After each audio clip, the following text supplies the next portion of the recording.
Hola, ¿qué tal? Mi nombre es Luis Fernando Flores Díaz. Estudio en el Instituto Tecnológico Nacional de México, Campus Villahermosa.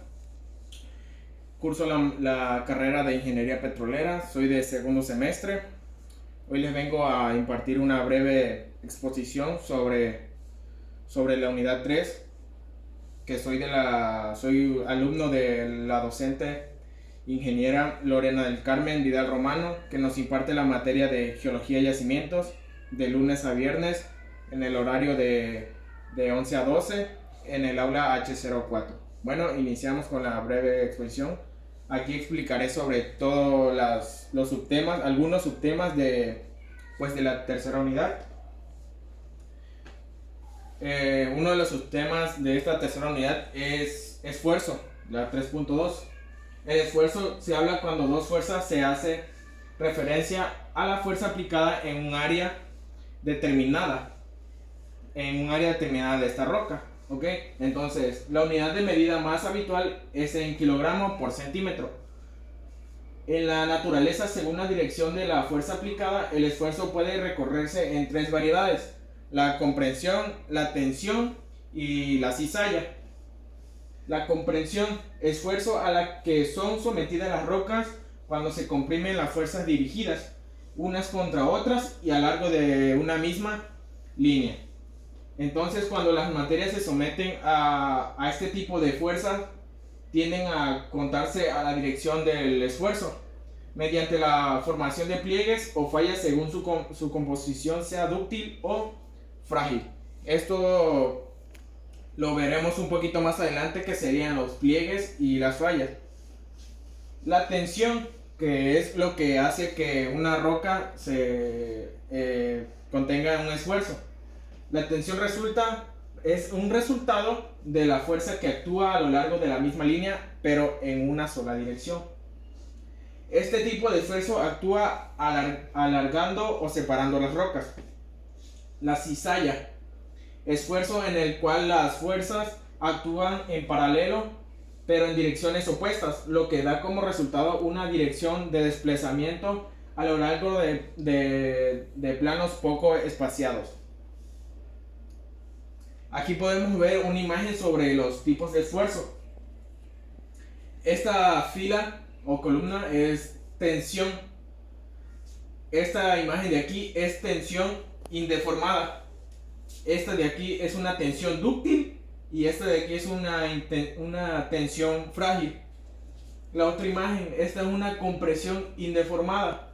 Una compresión, como vemos aquí, nos va señalando las mismas flechitas, la cual nos va diciendo si es indeformada o algunos de estos tipos que están aquí. Esta imagen nos dice que es de tipo comprensión y la tipo de deformación es dúctil. Esta de aquí es una comprensión frágil. Vamos con la otra columna. Esta imagen de aquí es de cizalla, como lo habíamos dicho en las definiciones anteriores. Esta cizalla es indeformada. Esta cizalla es dúctil y esta de aquí es frágil. Otro subtema, el 3.3, deformación. Deformación se refiere al cambio que sufre un cuerpo o roca tras haberle aplicado una serie de fuerzas externas, como tensión o compresión, que proceden de la variación de su tamaño o forma natural. Ok, aquí vemos una imagen de la corteza terrestre, de la deformación de la corteza terrestre. Aquí vemos que la litosfera hace una deformación. Aquí en las flechas nos va señalando a cómo la litosfera se va hacia abajo, que aquí una pequeña deformación. Entonces, ¿qué hace la deformación? Aquí hace que la corteza terrestre se mueva y pueda provocar como terremotos o sismos, dependiendo en qué lugar el terremoto sea el epicentro.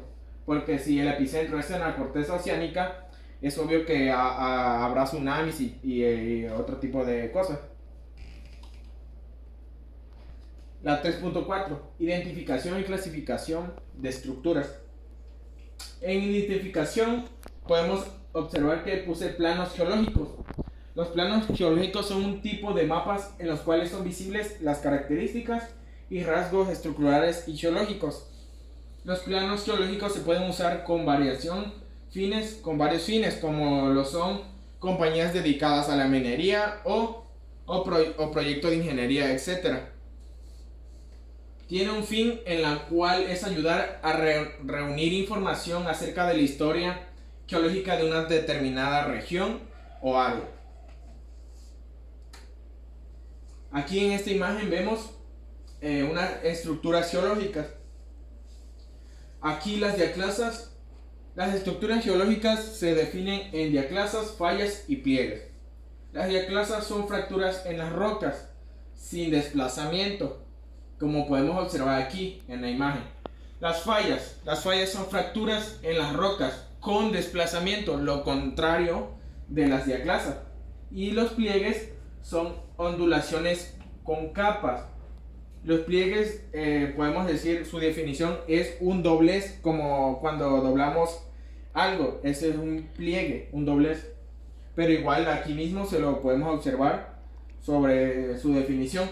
Como por ejemplo, las diaclasas son fracturas en las rocas que no presentan desplazamiento transversal que sea detectable, solo manifiestan un poco de movimiento extensional.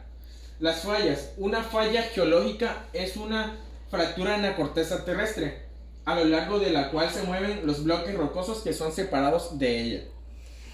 La definición de los pliegues. Los pliegues surgen como consecuencia de la presión tectónica en las plásticas que en lugar de fracturarse se pliegan. Un pliegue está constituido por el conjunto de anticlinal, sinclinal. Los pliegues pueden ser derechos, inclinados o tumbados, que esos son unos tipos de pliegues. En función del igual es un tipo de pliegue, función de buzamiento en su plano axial y presentar diversos grados de curvatura. Aquí, como les vengo platicando, aquí podemos ver en estas dos imágenes los tipos de falla y los tipos de pliegues. Aquí los tipos de falla. Aquí en esta imagen observamos que esta es una falla normal. En este de aquí observamos una falla de desgarre horizontal. Aquí una falla inversa. En la otra una falla oblicua. Aquí una falla vertical y una falla rotacional. Aquí en la siguiente imagen, según la edad relativa de los materiales, se hace un pliegue. ¿Cómo sabemos qué tipo de pliegue es esto? Bueno, pues aquí nos viene la información. Aquí este pliegue se llama el pliegue anticlinal, que tiene un núcleo en el material más antiguo. En el pliegue sinclinal, pliegue que tiene un núcleo de los materiales más modernos. El recto, pliegue cuyo plano axial busa de los 90 grados aproximadamente. Inclinado, pliegue cuyo plano axial busa entre los 85 grados y los 10 grados. El tumbado, pliegue cuyo plano axial tiene menos de 10 grados.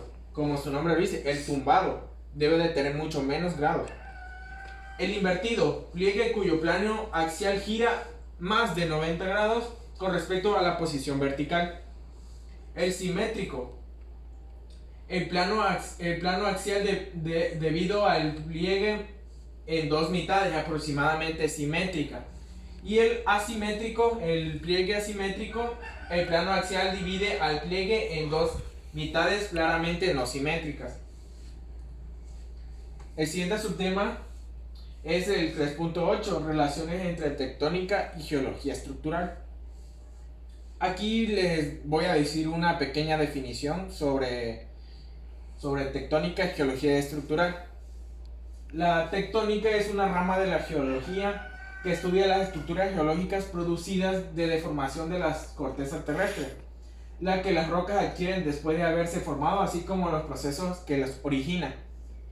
La geología estructural es la rama de la geología que estudia las estructuras geológicas, como su propio nombre dice, producidas por la deformación de la corteza terrestre, las que las rocas adquieren después de haber formado, así como los procesos que lo originan.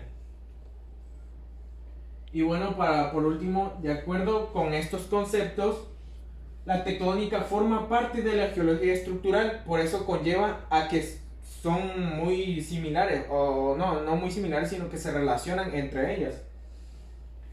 Aquella que centra es parte de la geología estructural. ¿Por qué? Porque es aquella que centra en la estructura de deformación sin situar en sus centros estructurales de tipo original. En la práctica, los términos tectónica y la geología estructural suelen utilizarse como sinónimos. El objetivo de la geología estructural estriba en el estudio de las formas de yacimiento de las rocas o de las formas estructurales. La meta primordial de la geología estructural es usar mediciones de la geometría de las rocas para descifrar información acerca de la historia de las deformaciones y poder entender en el campo de esfuerzo el resultado de las deformaciones observadas. Y bueno, hasta aquí sería todo por mi pequeña exposición sobre la unidad 3. Recuerden, mi nombre es Luis Fernando Flores Díaz, curso del segundo semestre. Esta breve exposición fue de la materia de geología y yacimientos que me imparte mi docente, la ingeniera Lorena del Carmen Vidal Romano. Y muchas gracias por la atención.